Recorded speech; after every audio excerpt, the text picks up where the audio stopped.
Hello friends, আজ আবার চলে এসেছি বোনের বিয়ের অন্তিম পর্ব নিয়ে তোমাদের কাছে শেয়ার করতে।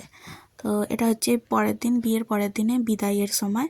তো আমি বোনকে রাখতে গিয়েছিলাম, তাই গাড়িতে একটু সেলফি তুলে নিচ্ছিলাম। তো ওই কোনো রকমে তোলা হয়েছিল। আর এই যে বোন এবারে শ্বশুরবাড়ি গৃহপ্রবেশ হচ্ছে, তো তার কিছু ক্লিপ এখানে নিয়েছি। আর ভীষণ ভালো লেগেছে, ওখানকার প্রাকৃতিক পরিবেশও খুবই সুন্দর। আর সবাই খুব ভালো, খুব সহজেই খুব আপন করে নেয়। তো এটা হচ্ছে ওই দিনকে আর সেরকম কিছু ছিল না। আর এটা হচ্ছে রিসেপশনের দিন সকালবেলা, মানে বউ ভাতের দিন সকালে। তো বোন স্নান টান করে রেডি হয়েছিল, আর আমরা কিছু কাজ ছিল না, আমিও রেডি হয়ে গিয়েছিলাম আর বসে বসে সেলফি তুলছিলাম। দেখো ওকে কত ভালো লাগছে, মানে বিয়ে হলে সব মেয়েদেরই একটা অন্যরকম লাগে। তো খুব সুন্দর লাগছিল। আর আমি কি আর করব, আমার তো সেরকম কিছু কাজ ছিল না, তো নিজে সেজে গুজে শুধু ছবি তুলছিলাম আর তোমাদের সাথে একটু শেয়ার করলাম। খুবই ভালো লেগেছে। আর এই যে এখানে একটা তোমাদের জিনিস দেখাই, এ দেখো কত রকমের পাখি, তারপরে আরও আছে গিনিপিগ ছিল, অনেক কিছু ছিল। তো সেগুলো তোমাদের সাথে আস্তে আস্তে শেয়ার করব। এটা হচ্ছে সুমনের, মানে সুমন বলতে আমার বোনের হাজব্যান্ডের কথা বলছি। তো সুমনের হচ্ছে নার্সারি বিজনেস আছে। তো এরকম ওখানে প্রচুর পাখি, প্রচুর গিনিপিগ আর এরকম অনেক রকমের ছোট্ট ছোট্ট হচ্ছে জীবজন্তু আছে, যেগুলো খুবই দেখতে ভালো লাগছিল। আর এই যে এটা হচ্ছে সুমনের দাদু, যে এক ঝলক দেখলে, তো দাদু হচ্ছে আমাকে নিয়ে দেখাচ্ছিল যে দেখো এরকম জিনিসগুলো। তো আমার ভীষণ ভালো লাগছিল, আর উনি খুব ভালো সঙ্গ দিয়েছেন। আর এত মানে মিশুকে এত সুন্দর কথাবার্তা বলেন, তো খুবই ভালো লেগেছে আমার দাদুকে। তো ওখানে পরের দিনটা সকালে এরকমভাবেই কাটছিল। আর মানে এটা রিসেপশনের দিন সকালেই আর কি।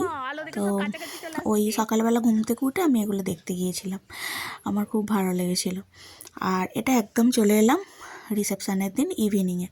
তো দেখো কী সুন্দর মানে সাজিয়েছে, ডেকোরেশনটা দারুণ লেগেছে আমার। তো সেটাই তোমাদের সাথে একটু শেয়ার করছি। এবারে চলো ভিতর দিকে যাওয়া যাক। ওটা বাইরেটা দেখালাম, এবার এই ভিতরে যাচ্ছি। তো গেটটা দারুণ সাজিয়েছিল, আমার খুব ভালো লেগেছে। তোমাদের কেমন লাগলো সেটাও জানিও। আর এখন আমি একা একাই ছিলাম, আমি ওয়েট করছিলাম যে কখন কনে যাত্রী আসবে, কারণ আমি তোকে একা রাখতে এসেছিলাম। তো বাড়ির কেউই আসেনি, এবার আমি মা বাবা ভাইয়ের জন্য অপেক্ষা করছিলাম যে ওরা কখন আসবে, কারণ এখন তো বোন ব্যস্ত, এটাই স্বাভাবিক। আর এই দেখো এখানে গনু দাদা। তো গনু দাদা যেখানে থাকে আমার বেশ ভালোই লাগে। তো যাই হোক, যেটা বলছিলাম, আর ওখানে আমি পুরো একা পড়ে গেছিলাম, কারণ বোন তখন রিসেপশানে, স্বাভাবিক ও তো ব্যস্ত থাকবেই, লোকজন আসছে, ও সেখানেই ব্যস্ত। আর আমি পুরো একা পড়ে গেছিলাম, আমার ভালো লাগছিল না। তো আমি সেই ফাঁকে এই ভিডিওগুলো করছিলাম। এটা হচ্ছে বোনের ঘরের ভেতরটা। আর এই যে ফুলসজ্জার তত্ত্ব নিয়ে কনে যাত্রীরা চলে এসেছে। তো সেই জন্য আমার ভালো লাগছে, কারণ এতক্ষণ আমি একা একা ছিলাম, আমার খুব বোরিং লাগছিল। তো সবাই আসতে ভালোই লাগছিলো। তো যাই হোক, তোমাদের সাথে শেয়ার করি। এবার চলো বোনের ঘরটা দেখাই। এই যে কত সুন্দর সাজিয়েছিল, আমার সাজানোটা খুব ভালো লেগেছে, ফুল দিয়ে ডেকোরেশনটা বেশ ভালোই করেছিল। এটা বোনের ঘর। এবারে চলো বোনকে দেখাই আজকে কেমন লাগছে।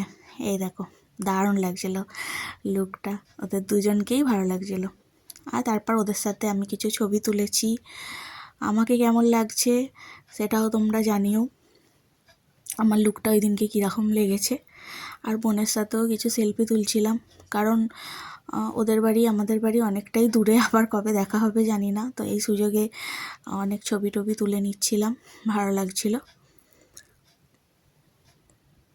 তো এইভাবেই সন্ধ্যেটা সেদিনকে কাটছিল। এটা সাজার পরেই একটা ছবি। আর এই যে এই দাদুর সাথেও কিছু ছবি তুলে নিয়েছিলাম, কারণ কবে দেখা হবে কার সাথে সেটা তো বলা যায় না। তো সেই কারণে সুযোগ যখন পেয়েছি ছবি তুলে নিই। আর এমনিতেও আমি একটু ছবি তুলতে ভালোই বাসি, তো সেই জন্য অনেক ছবিই তুলেছিলাম।